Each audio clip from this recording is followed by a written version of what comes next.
So basically here are the four phones. This is the htc1 M8. This is my old Samsung Galaxy S3. This is the 16 gig iPhone 6. And this is the, I think maybe 16 gig as well, iPhone 4S. And basically there are people who are Android users and there are people who are iPhone users. Those are the two main markets right now. And it's pretty much like religion, sports, music. Like everyone has their specific choice of what they want and what they're happy with. And honestly, I had the first 3GS because I didn't get the first iPhone. And I was happy with it. It was cool. It was the first touch screen. No complaints, you know, but I switched to the Galaxy, the Android software, and ever since I've just been like, I just fell in love. Like, it's just better software for me. Like, and my wife, she's iPhone, so we always battle about that. But I mean, it's just, for me, Android has always been better. And this phone here actually was my phone. And then I got the Galaxy as my first phone, and I've been using it ever since. So she had my phone forever, and she missed out on the 5. I mean, it lasted. She dropped it a bunch of times, and like it's not gonna lie, it was durable. Like my phone, this one, it's cracked because I sat on it. And then I felt the crack, and I felt the moment that it cracked, and I was like, no. And I kept using it, and then it just fell and cracked more and fell. And then one time, I mean, I don't know if you guys can see that well, but one time I was closing the door to my car, and my phone fell in between the door and the car. And I slammed my car door on the phone, and I don't know, like it's still running, still works. So my girl was, I work IT, and I kind of like look at the computer aspect of stuff and updates and things like that all the time. So my wife, she was really happy with her new phone, and I'm like, and she missed out on the 5 and all that stuff. So I think that this phone, it honestly just runs slower. It runs slower. Like opening a text, a picture, browsing the internet. It's just a slower phone. So now she has the 6, and it's just so much faster. And things like that. So basically I'm just going to go through the differences, and then I'm going to go through why the Android is so much better. So basically, between the iPhone 4S and the iPhone 6, the only differences are software. And, well, no, let me go back to that. The only differences as far as software goes are nothing, because I was going through like the top 50, which I can put a link below for another video, which I would recommend to watch if you have the new iOS software. It goes through all of the newest features that you aren't used to on your old iPhone.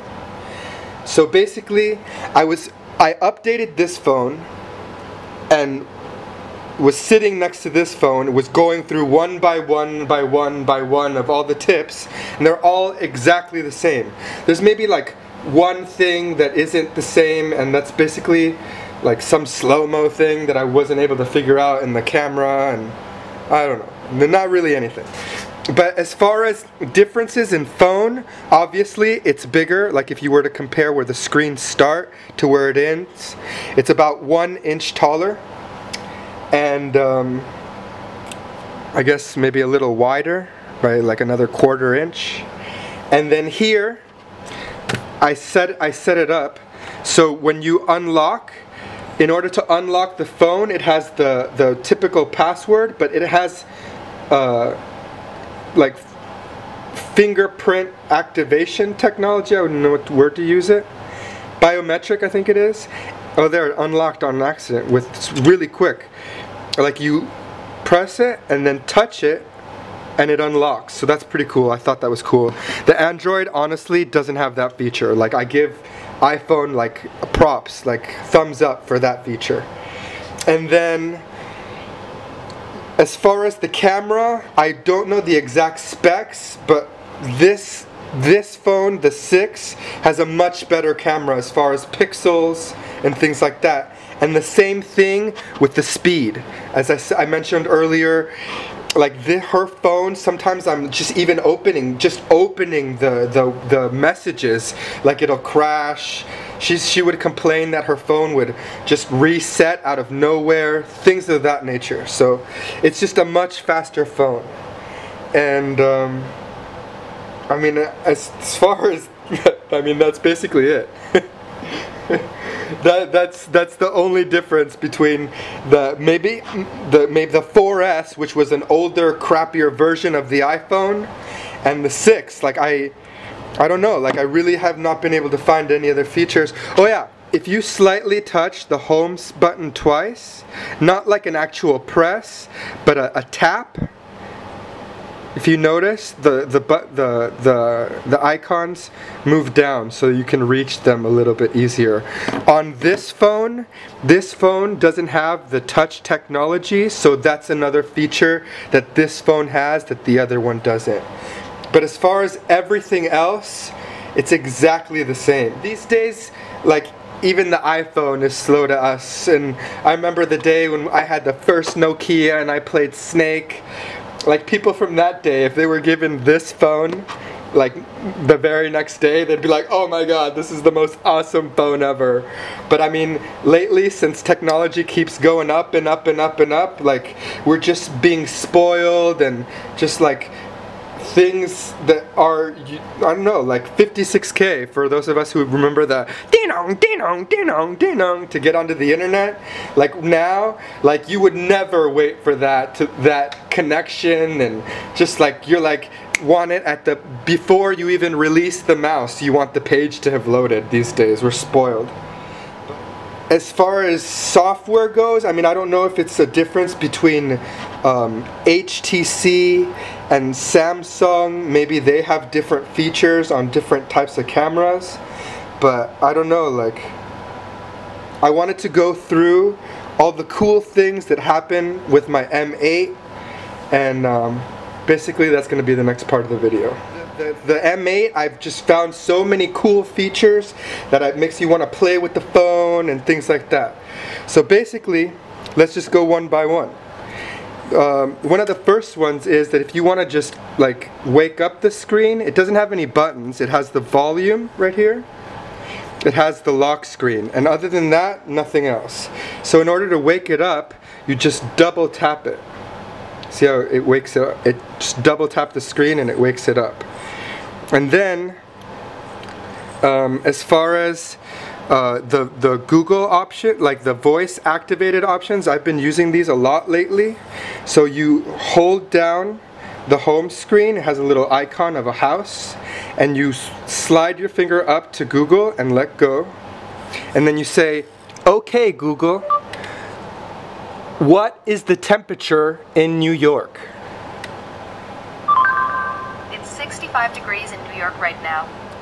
So basically, its voice activation is pretty good, and I like playing a lot of music, so I've been trying to get it to work voice activated.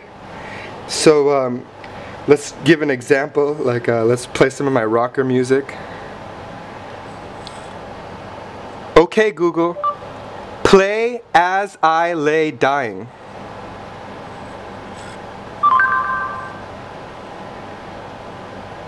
Playing As I Lay Dying.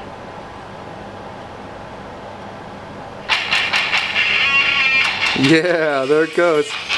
I mean, this is my rocker music, but I mean, that's the example of getting it to work. And I know that a lot of you must be thinking, okay, whatever, Siri. Okay, but okay, I mean, it's just like, I just believe that as far as stock options, the Android is better. I mean, these days, you can just get whatever app to do whatever another phone doesn't do, really. But I feel as though Android just has more free apps. You don't have to pay the majority of the time. And then also it's the same concept with Mac and Windows. A lot of the time for you computer people, like, it's just a matter of, I feel that there are more third-party apps for Windows, which allows you to do more, I mean, I guess third-party things that you want to do just outside of the box. But then in that same way of looking at it, that's why Windows has more problems and bugs and errors, whatever. And I believe that's why Mac is just more free, like not error-free, because it just has like no third-party applications. Everything is made in-house. Everyone who creates the program knows exactly how it's gonna react with Mac, and like when, I don't know, some third-party, I don't know, Doom, when Doom creates first game that came to mind, when Doom created its first game, it really had nothing to do with Windows, and it's just wanted to create a game. So if there were problems, it's just because there were problems. I like this specific, I mean, I don't, like on my phone, I made it have a live wallpaper, and I put the Matrix code. I mean, you can personalize your phone a lot more. And so as you can see here, I'm in the camera mode, and then when I press here, it shows me all of the options. So there's selfie mode, and then that's my girl, she's recording me, and then that's selfie mode. And then there's dual capture, and dual capture is, it takes a camera and a selfie photo simultaneously. And then here, see, I forgot what option, but I mean, it basically takes a camera and a selfie simultaneously. And then here is the panoramic mode that I wanted to show you. So you put it in panoramic, and you see that white square, you line it up to the white square, and it takes the first photo, right? And then you find the next square, and the next square, and the next square, and the next square, and the next square, and the next square, and the next square, and the next square, the next square, right? And that's for just a panoramic. But then I can decide to go down, and down, and over. And excuse my room, it's kind of a mess. But, and then over. And then I could go up, and up, and up. And then here, see? Those are all the photos I've taken. And there's a bunch more left in this little grid where I could take plenty more photos. But for now, let's just take what? 1, 2, and then 3, and then 4, right? So then when I press stop, it creates the photo, right?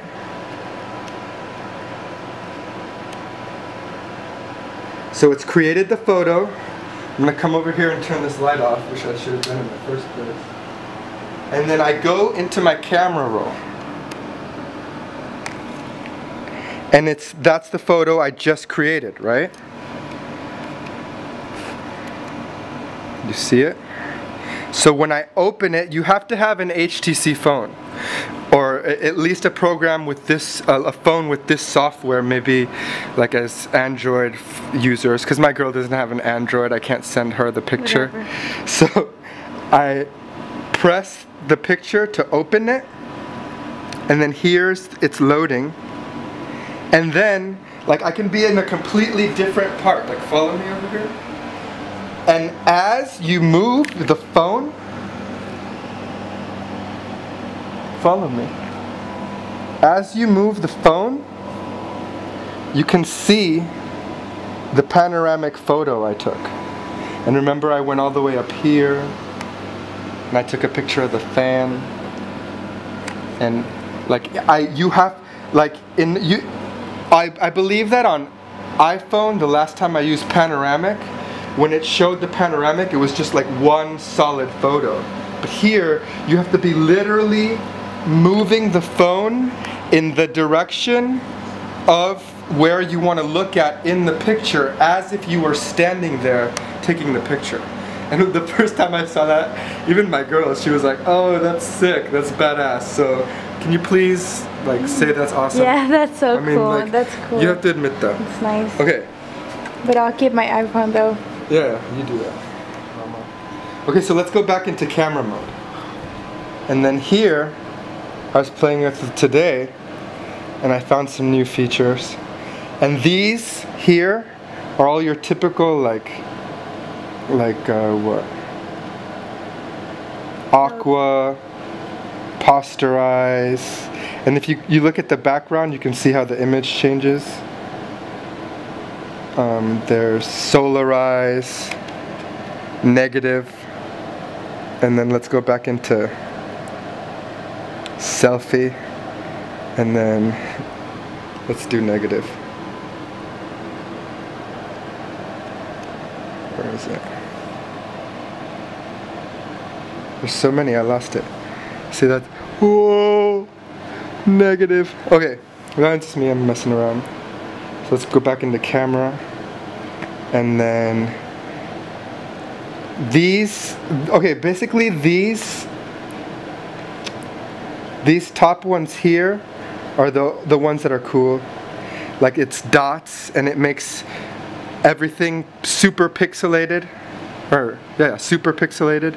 I don't know if you can see the effect, but it's dots. And then when I go into my roll, see the dots, and then back into camera, and then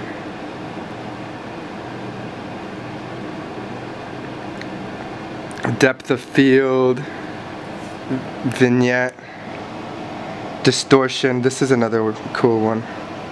What was it? Selfie. And then distortion. Makes us look all weird. Video. I honestly haven't really found out what Zoe camera is, but I mean, I guess it'll be in the next video. Another little feature is, you know how usually you just push one finger down and it shows your general notifications, and then you have to go into that top right in order to go into all your settings, and not settings, but Wi-Fi, mobile data, Bluetooth, all that kind of stuff. If you drag down with both fingers simultaneously, it automatically brings up that second screen, just as a little bit of a shortcut. Like some celebrities walking by and you need to bust out your phone real quick, or whatever, some accident and you need a quick photo. Like if you're holding it and then you just all of a sudden bring it up and touch the second button, it vibrates and then it automatically brings up the camera in like a quick mode. And then another one is you could be in the lock screen and then slide it over, and you can set a widget. Widgets are those little smaller apps that open like in one screen that are on maybe your home page, and you decide to play music, or it's the weather app, or stocks, whatever it may be. So I have music because I love my music, so I just slide it to the right, to the left, and that's my music app. And you can do the same thing as well, not as well, but you can access the camera from the lock screen as well. It takes a little longer, but see the 4 icons that come up? if you don't have a password enabled, you can access your phone or text or maybe the internet, but the only thing that will automatically access when you do have a password is the camera. And all you do is slide it up and it opens the camera. And say hi, baby. Hi. So, and that's it.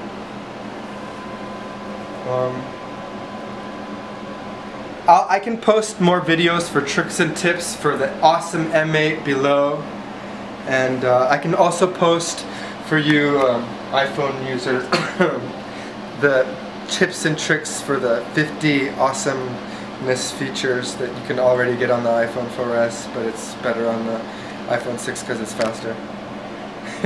Just kidding, I just don't like the iPhone, so I was talking. But yeah, rate, subscribe, like, comment. I mean, if you didn't like the video, let me know what you'd like to see.